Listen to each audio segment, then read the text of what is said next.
அன்பர்களே, இன்று தை 4வது வெள்ளி மற்றும் பிரதோஷம். குன்னூர் ஸ்ரீ கொழுந்தீஸ்வரர் திருக்கோயிலுக்கு செல்கிறோம். இந்த திருக்கோவில் விருதுநகர் மாவட்டம் குன்னூரில் அமைந்துள்ளது. மூவரை வென்றான் அருகில் உள்ளது. மதுரை ஸ்ரீ வில்லிபுத்தூர் நெடுஞ்சாலையில் அழகாபுரிக்கு அருகில் மேற்கு புறத்தில் பிரியும் பாதையில் 4 கிலோமீட்டர் தொலைவில் மூவரை வென்றான் என்னும் ஊரின் புறத்தே உள்ள குன்றின் நடுப்பகுதியில் உள்ள திருக்கோவில் இந்த குன்னூர் கொழுந்தீஸ்வரர் கோவில். விருதுநகர் மாவட்டத்தில் எண்ணற்ற கோவில்கள் இருந்தாலும் கிபி 8ஆம் நூற்றாண்டில் பாறைகளை குடைந்து அமைக்கப்பட்ட முதல் குடவரை கோவில்தான் இந்த கோவில். மிகவும் சிறப்பு வாய்ந்தது.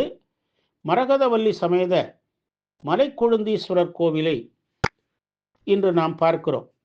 மகாபாரத போரில் அர்ஜுனன் எய்த அம்புகளில் ஒன்று கோவில் அமைந்துள்ள பாறையில் விழுந்ததாக ஐதீகம். இதன் காரணமாக அம்பு குத்திய இடத்தில் தண்ணீர் பெருக்கெடுத்து ஓடியது. அதுவே வற்றாச் சுனையாக மாறியது. இதுவே அர்ஜுன சுனை தீர்த்தமாக உள்ளது. இந்த தீர்த்தமே அடிவாரத்தில் அர்ஜுனா நதியாக இன்றளவும் ஓடுகிறது. அர்ஜுனன் சுனை தீர்த்தம் அருகே திருவோட்டுக்கேணி தீர்த்தம் தீராத நோய்களை தீர்க்கும் அருமருந்தாக உள்ளது. குடவரையாகிய கருவறையில் லிங்க வடிவில் மூலவர் காட்சி தருகிறார். பக்கவாட்டில் வலப்புறத்தில் நடராஜர், சிவகாமி அம்பாளும், இடப்புறம் விநாயகர், முருகன் விக்கிரகங்கள் தத்ரூபமாக செதுக்கப்பட்டுள்ளன. காலபைரவர், நவகிரகங்களுக்கு தனித்தனியே சன்னதி அமைந்துள்ளது. சுற்றுவட்டார பகுதிகளில் பக்தர்களால் பெரிதும் விரும்பப்படும் கோவிலாகவும் உள்ளது. கோவில் அருகில் குமரகுருபர சுவாமிகள்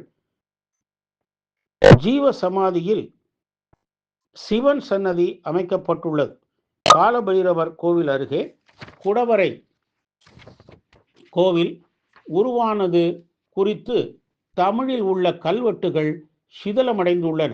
இதனால் கோவிலை வடிவமைத்த பின்னணியினை தொல்துறையினரால் காண இயலவில்லை. இந்த கோவிலுக்கு 2008இல் கும்பாபிஷேகம் நடைபெற்றது. நோய்கள் தீரவும் திருமணப்பேறு, மகப்பேறு வேண்டியும் மக்கள் இங்கே பிரார்த்தனை செய்து வழிபடுகிறார்கள். நேர்த்தி கடனாக சுவாமி அம்பாளுக்கு அபிஷேகம் செய்து புது வஸ்திரம் சாற்றி அர்ச்சனை செய்து வழிபடுகிறார்கள். சிவராத்திரி, பிரதோஷம், பௌர்ணமி, தேய்பிறை அஷ்டமி, மகா சிவராத்திரி போன்றவை விழா நாட்கள். காலை 9 மணி முதல் மதியம் 2 மணி வரையிலும், மாலை 4 மணி முதல் 6 மணி வரையிலும் ஆலயம் திறந்திருக்கும். நோய்களை நீக்கி வற்றாத ஐஸ்வர்யங்களை அருளும் குன்னூர் ஸ்ரீ மரகதவல்லி சமேத ஸ்ரீ மலைக்கொழுந்தீஸ்வரரை வழிபட்டு நல்லருள் பெறுவோமாக. ஓம் நம சிவாய.